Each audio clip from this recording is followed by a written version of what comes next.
Uyu munsi turabasuhuje cyane, umutima wacu uguwe neza. Dawidi yaravuze ngo ndamutse mba ndamye. Umuntu wese ugize amahirwe yo gufungura ino cano ubwo yaramutse, kandi ubwo uramutse nawe uraramye. Imana iguhe umugisha mwinshi cyane wowe uhora udukurikira, watuyeho umugisha no kugira amahirwe uko bwije n'uko bukeye. Shuje abantu bose Imana yahaye amahirwe yo gutunga uburyo bakurikirana izi mbuga nkoranyambaga. Ushobora kunkurikirana urwaye, Imana iguhe gukira. Ushobora kuba uri kunkurikirana ushonje, Imana iguhe ibiryo rwose, ibiguhe n'ubundi nta kibimaze uretse kubiguha. Ntabwo irya, ntabyo ikeneye kubirya, ibiguhe. Noneho uri kunkurikirana byaragucanze, ntibikongere kugucanga. Unkurikiranye ugenda ugereye amahoro. Imana ibashyigikire cyane. Uyu munsi ndashaka ko tuganira ku magambo y'Imana nk'uko bisanzwe, tugasenga. Kandi nkifuza kubona hepfo aho muri commentaire wavuze icyifuzo ufite dukurikizeho iki, dukora iki. Nkifuza kukubona wakanze kuri subscribe. Hari umuntu nkurikirana atarahakanda pe akumva ntacyo bitwaye. Iyo hakanze ubu tuzamuye uvuze uti mukomeze mutere imbere, mukomeze muzamuke. Imana ibaha umugisha rero mwe mwabikoze, kandi mwe mujya mureba ivugabutumwa ryanjye rikabaryohera, mujye muryoherereza n'abandi aho bari, ubabwire icyagufashije nabo barebemo ikiri bubafashe. Imana ibaha umugisha mwinshi cyane, ndabakunda. Ndagira ngo dutangire dusenga Imana. Mwami nyiribihe turagushimiye, izina ryawe rihabwe icyubahiro. Izina ryawe ni umunara muremure umuntu wese ahungiraho agakomera. Twaguhungiyeho turakomera, tukurebye tuvirwa n'umucyo. Umuntu wese wakurebye yaviriwe n'umucyo, kandi umucyo ni Kristo. Turagushimiye. Uyu mwanya ijambo tugiye kuvuga riraturuta, n'umuntu ugiye kuryumva riramuruta, ariko urashaka kuvugana nawe muri iri jambo. Ndasabye ngo ubwiza bwawe bubane nawe kuva atangira kugera asoza, kandi iki kiganiro kimubera umuti, kandi kimubera inzira, kimuyobora agera iyo ajya. Urakoze cyane, ndagushimiye Imana nyiribihe, kukora ugakora ibirenze ibyo nsabye. Mbisenze nshima mu izina rya Data wa twese, Umwana n'Umwuka wera. Amen, amen. Yesu abahereza umugisha rero. Turagira ngo tuganira amagambo y'Imana, ariko tunabashimira ko mukomeza kudukurikirana. Turabibona cyane uburyo ivugabutumwa rica kuri uru rubuga ribaryohera, kuko muradukurikirana. Bucya tubona mwiyongereye, kandi mugire courage. Hari abajya bambwira batese ko wasohoye icyigisho kiryoshye kandi tukaba tutakubonye. Hari igihe mba nakoreye kure cyane mu misozi nabuze uburyo tuhagera, no mu kameramani, bigatuma nkoresha iriya system, ariko nkanga ko muhomba ibintu byose. Simba nshaka ko muhomba ibintu byose, muhomba ijambo ry'Imana, muhombe n'ayo mashusho se. Kandi nzi ko ikintu mukunda kuri jye ni akanwa. Akanwa, ibiva mu kanwa ndabizi ko mubikunda cyane, munabyubaha, kuko n'Imana ibincishamo kuruta ifoto. N'ubundi hariya iyo twakoze kuriya tuba tugira ngo ubutumwa butambuke. Imana ibaha umugisha. Kandi ikindi, hari n'igihe tuba twakoreye ahantu batemera kamera.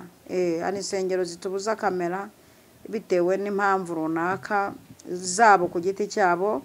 Tukavuga tutaho kugira ngo urivugabutumwa ribaceho ngo nuko insengero zanze kamera, reka dukoreshe iriya systeme, ariko ijambo ry'Imana ryatambutse namwe ribagereho. Imana ibaha umugisha mwinshi cyane. Nsubije abantu bari babigizeho ikibazo ndetse cyane, kandi mukomeje kumva ko nabyo biba biryoshye, kuko ni ijambo ry'Imana. Uyu munsi rero tugiye kuganira ijambo ry'Imana dusanga mu Befeso. Ni urwandiko Pawulo yandikiye Abefeso, igice cya 3 umurongo wa mbere. Umurongo wa mbere haravuga ngo nicyo gituma jyewe Pawulo ndimbohe ya Kristo Yesu, mbohewe mwebwe abanyamahanga. Ni umurongo shaka ko tuganira. Ni amagambo menshi muri Bibiliya avuga ku mbohe, kandi amenshi yavuzwe na Pawulo. amenshi yavuzwe na Paulo, umugabo wakoze ivugabutumwa rikomeye cyane mu gihe hariho n'akarengane, mu gihe Paulo yakoze neza akajya akurikirana n'abantu b'Imana akarera. Paulo ni umuvugabutumwa wareze abanyamuhamagaro, akajya batuma mu ivugabutumwa ati muntahirize, Imana imuha umugisha. Yakunze kuvuga kuri aya magambo yuko ari imbohe ya Kristo. Ndashaka nanjye ko uyu mwanya tuyaganira, kuko uyu munsi nitwe turi kubwirwa bene aya magambo. Shaka kuganira n'imbohe za Kristo. Hari n'abantu bamwanze kuba imbohe za Kristo, mu bimbohe za bashobuja. Hari abemeye kuba imbohe za bashebuja, imbohe z'abagabo babo, imbohe z'amakampani bakoramo, imbohe z'ibyaha runaka. Ariko uyu munsi ndashaka ko tuganira kuba imbohe ya Kristo. Kuba imbohe ya Kristo cyambere ntabwo bitera umwako, ntabwo bibabaje, ntabwo ari bibi kuba imbohe ya Kristo. Kuko iyo wahisemo kuba imbohe ya Kristo hari ibintu wanga, kandi mu bandi ukabona bibagiriye umumaro, byabagiriye umumaro, byarabazamuye, ariko kubera iki kintu cyo kuba imbohe bakaba bazamuka ureba, kubera ko wahisemo kuba imbohe ya Kristo.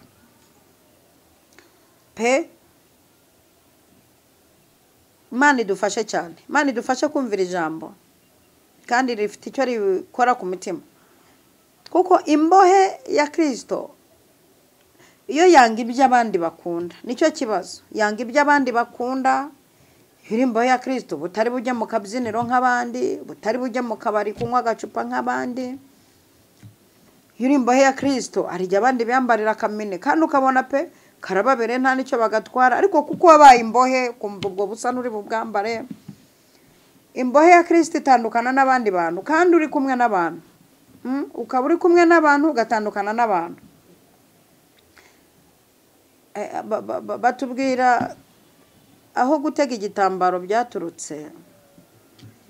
Abantu bamwe b'abanyamadini nyine bakanabitega batazi n'impamvu yabyo.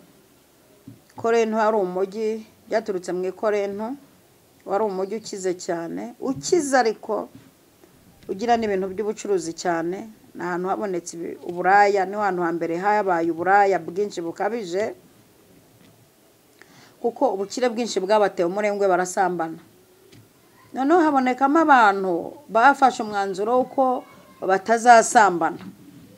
Icyakubwiraga rero abantu badasambana bategaga igitambaro. Iyo wahuraga n'umuntu uteze igitambaro yabaga akubwira ati pardon, jye sinsambana, urarya umwungu sibibamba, jye sinsambana. Urumva bo babaye imbohe za Kristo. Ndashaka kugukundisha kuba imbohe ya Kristo, no mu gihe abandi barimo bakira ibintu waremeye kuba imbohe, nyuma nawe Imana irahemba. Aba bantu Imana ifite ikintu ibibabikiye, kuko imbohe ya Kristo ishobora kutajya aho abandi bajya. Kubera iki? Arabireba akabona si urwego rw'imbohe. Kiriya kigare ntabwo ari icy'imbohe, ni icy'abantu babohowe, bikorera ibyo bashaka. Iyi timu agendana nayo nini, iyi timu impamvu yanze kugendana nayo si urwego rwe, ntabwo ari timu y'abantu b'imbohe, ni abantu bibohoye kabisa. Imbohe ya Kristo ishobora gusonzera aho abandi barya, kubera ko ibona abandi bari kurira mu manyanga. Iyi mbohe ya Kristo ishobora gukenera ku gasozi abandi bari gukiriraho, kubera ko yanze kurira mu manyanga. Imbohe ya Kristo. Kamvuga ku muhungu umwe witwa Yosefu. Yosefu yari imbohe ya Kristo pe, bigaragara. Mwana w'umuhungu ufite amateka, wanditse amateka mu mibabaro, na wari mu bantu banditse amateka mu mibabaro. Ntiwamuzana ibintu by'imiteto, nawe yatese nyuma yabanje kubabara. Buriya hari abantu bavukiye mu miteto bayisaziramo, hari n'abantu bavuye mu miteto bavukiye mu miteto basaza barira, hari n'abantu babanje imibabaro bakaba barimo basazira mu miteto kabisa. kandi muri abo bantu batatu mvuze waguhitishamo wahitamo kuvukira mu miteto ugasazira mu miteto. Nibwira ko abantu benshi ari byo bahitamo. Aba bantu rero banze kuba imbohe za Kristo akenshi hari igihe babyirukira mu miteto ariko bikarangira basaziye mu mibabaro. Ndifuriza umuntu dukurikiranye ko nimba uri no mu gihe cy'imibabaro winjira mu gihe cyo guteta nawe byakubera guteta ariko nawe byakubera nawe wanezezwa no guseka, wanezezwa no kubohoka ukabona ukorera Imana. Yosefu yarababaye mu rwego ababazwa na bene se bavukana. Ureke wowe ibyiza guteta ngo abarokore ngo dusengana ngo baramvuga ngo abo duturanye baranyanga ngo runaka ngo arandwanya. Noneho gabanya imiteto. Yosefu we yateshejwe umutwe n'abo bavukana n'abavukanyi be, baramugurisha. Cyo ni icyambere. Kabiri baramubika ko yapfuye. Ibaze kubikwa ko wapfuye. Nukuri ibaze kubikwa ko wapfuye. Nimba hari ikintu cyatera ihungabana mu bwonko no kubikwa ko wapfuye. Mu minsi yashize hadutse umuhanuzi wifuza ibintu ahanura ibyifuzo bye. Yahanuye mu kwa gatandatu ko jewe na Barakagira Pascal tutazarenza ukwezi kwa karindwi tudapfuye, ngo nitwe tugiye gukurikira Theogene Nzahuka. Arabihanura aranabirahirira. Yewe n'abari bamuteza amatwi aravuga ati ni kwivuze. Kandi ijya utinya umuntu ujya guhanurira abantu ntaze kubabwira agahanuriraho isi zavuga iti kabisa. Ubwo buhanuzi jya nyibwumva ndabizi ko jye mfite isezerano ry'uko nzapfa nshaje. Nta n'urupfu niyumvamo, niyo ngenda mba niyumvamo ubuzima, niyo nicaye n'ubu nicaye ngaha numva ubuzima. Numva ubuzima. Hari ibintu ntarakora sinagenda nonaha. Ariko nubwo mfite isezerano ryo gusaza nagize akantu kakikango numvise uwo muntu ndavuga nti uyu muntu cyambere ni icyifuzo afite cyo kubona twapfuye bafite indabyo mu ntoki. Kabiri ashobora kuba ari muri abantu bamaze iminsi banshakisha ngo banyice, akaba ashaka kunyica akazabyitirira ko yabihanuye. Nanjye nakoze nk'umuntu w'umunyabwenge. Itariki isoza ukwezi kwa gatandatu igeze bigeje nko mu matariki 6 y'ukwa munani natangiye kwibuka ko bari bankatiye ko ntarenze ukwa karindwi. Aha hantu mbivuze mu rwego rwo kugira ngo nsasire ibintu ngiye kuvuga kuri Yosefu watezwe urupfu akanakandagizwamo. Uyu mwana yarababaye silivupure, yarahungabanye. Yosefu yarahungabanye kugira ngo bafate umwenda bawugaragure mu maraso bashyire se Yakobo bamubikire bati umuhungu wawe inyamaswa y'inkazi yamuriye yamurangije. Yakobo ajya ku kiriyo arire ashishimure imyenda ye yibagirwe iby'Imana yavuze ku mwana we ahari. Ikanzi muhanaguramo amasezerano yaherewe mu butayu, ikanzi muhanaguramo inzozi yiroteye ku mwana we, ikanzi muhanaguramo amagambo Imana yamubwiye, ikanzi muhanaguramo amasezerano. Yakobo ajya ku kiriyo cy'umwana we Yosefu. Ndebera uyu mwana nawe ahantu ari yabitswa ko yapfuye, yabitswa agihumeka. Ndebera uyu mwana w'umuhungu, ndebera ino mbohe ya Kristo. Kugeza ubwo bibaye ngombwa ko ajya ku muyobozi, umudamu aramwifuza muka Potifari amusaba ko baryamana, ariko uyu mudamu ntiyamenya ko umuntu yifuje yarangije kuba imbohe ya Kristo. Ndashaka ko umuntu dukurikiranye mu minota mike ngiye kuganira namwe uko tuza gusoza afashe umwanzuro yo kuba imbohe ya Kristo. Turaza gusanga aba bantu babaye imbohe za Kristo batarasoje nabi, ntabwo bigeze bagira amaherezo mabi. Ntabwo bigeze bagira amaherezo mabi. Abenshi ntabwo bigeze bagira amaherezo mabi. N'uwapfuye atabonye ubukire bwo mu isi, twabonye ku iherezo ryabo babonye ubugingo. Hamwe bapfuye bararama bati Mana babarire kuko batazi icyo bakora, baterwa amabuye barapfa, bazamuka ururembo rw'Yerusalemu.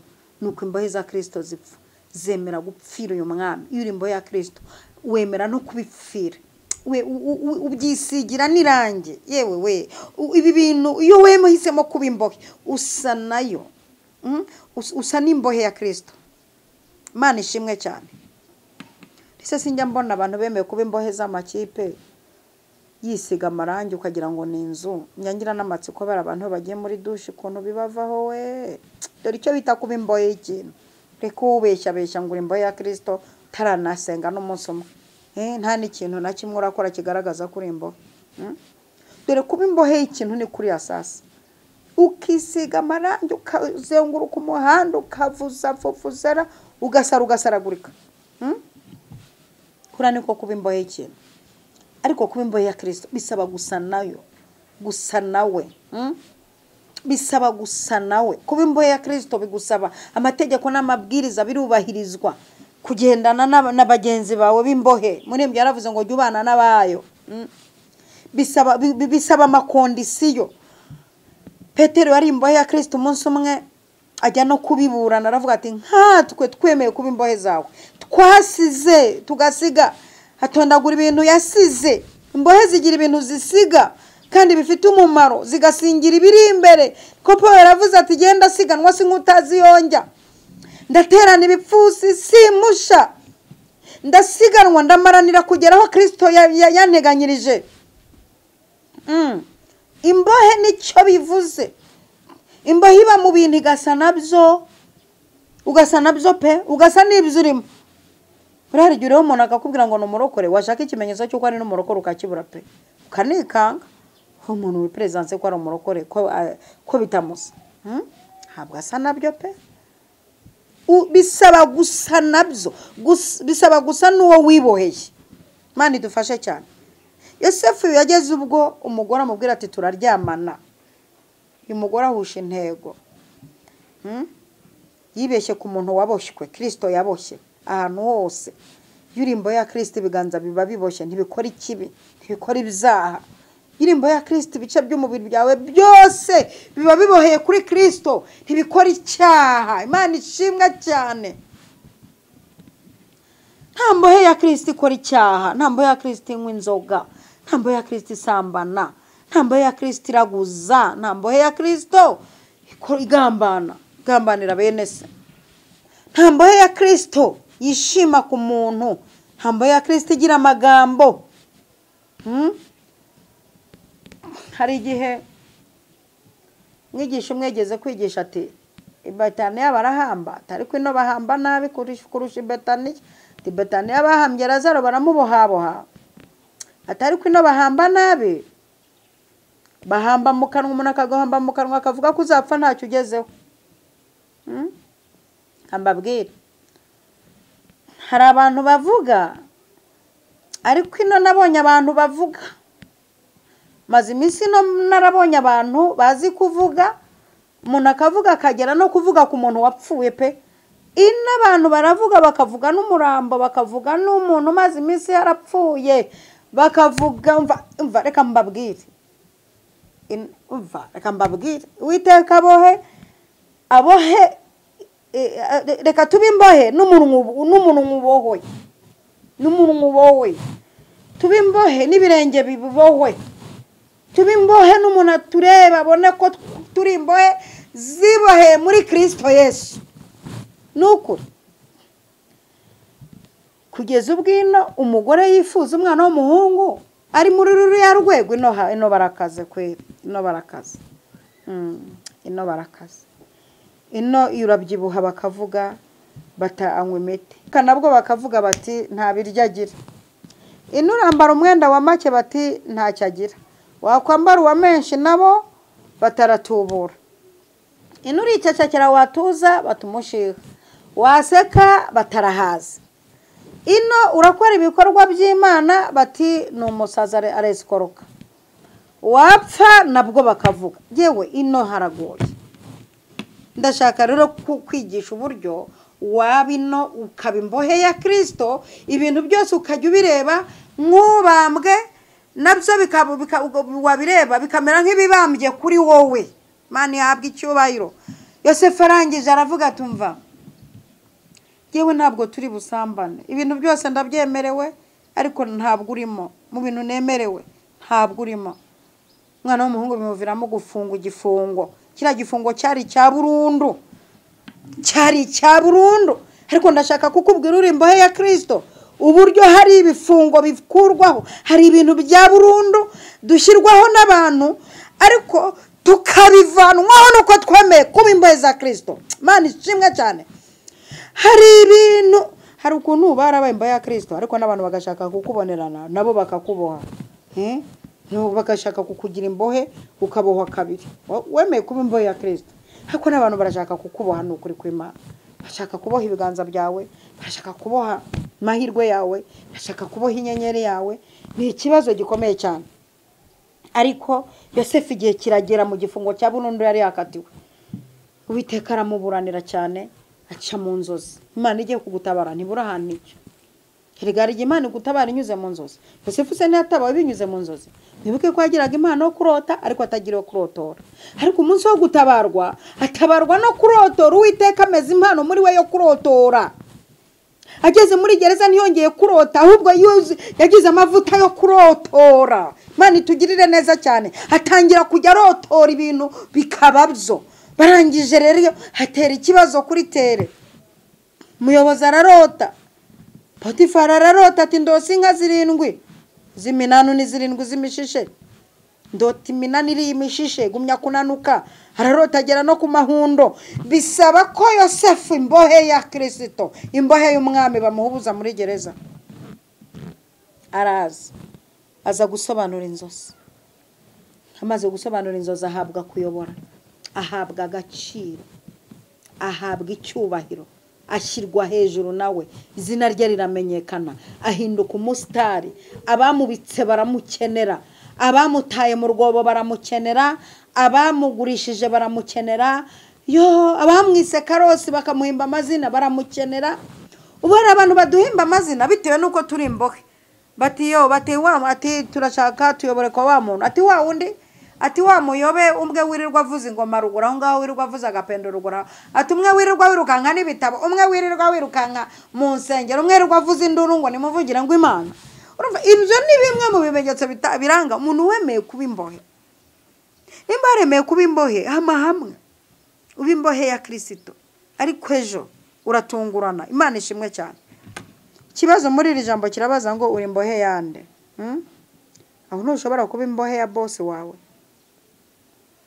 kabutakizwa ngo boss, kabutanesha icyaha ngo boss, kabutajya kurepeta ngo boss, kabutakwiriza ubusa ngo boss, kabutakwishonjesha iminsi 3 ngo boss azadusohokana. Muri make ikibazo kirabaza ngo uri imbohe yande? Mu myaka umaze usenga uri imbohe yande? Usa nande? Se wakurikiye idini, wakurikiye Yesu? Ikibazo kihari muri iri jambo kirabaza ngo uri imbohe yande? Sako tumaze iminsi tukubona mu rusengero ariko tukabona ntusa n'ibyo bavuga. Uri imbohe yande? Uri imbohe yande? Hari umuvuga butumwe rutse kubwiriza muri iki gihugu cy'u Rwanda, sindi buvuga aho yaturutse. Muri commentaire barandika bati Imana ibyo avuga nuko yambaye ntibihura. Aravuga ijambo riryoshye ariko ukuntu yambaye ntibihura. Hari igihe umuntu acanga abandi tukaducanga, ari mwiducanga murasa naho mwavuye kandi mutakiriyo. Ni ikibazo.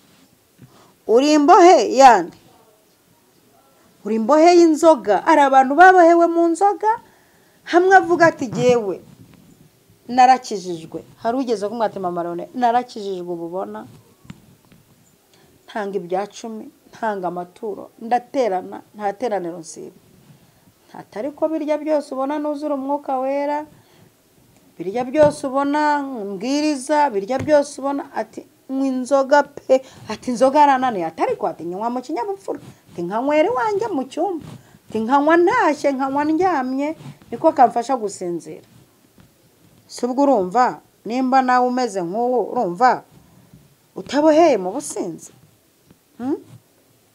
Isi igihe umaze tukubwiriza wumva ijambo ry'Imana mu rusengero kuri izi mbuga nkoranyambaga, humva ijambo ry'Imana kuri radio, humva ijambo ry'Imana abapasiteri bakubwiye, abashumba, abavuga butumwa basanzwe, ukaba utarakizwa, urakomeza kuba imbohe ya Satani. Ijambo rirakubaza ngo uri imbohe yande.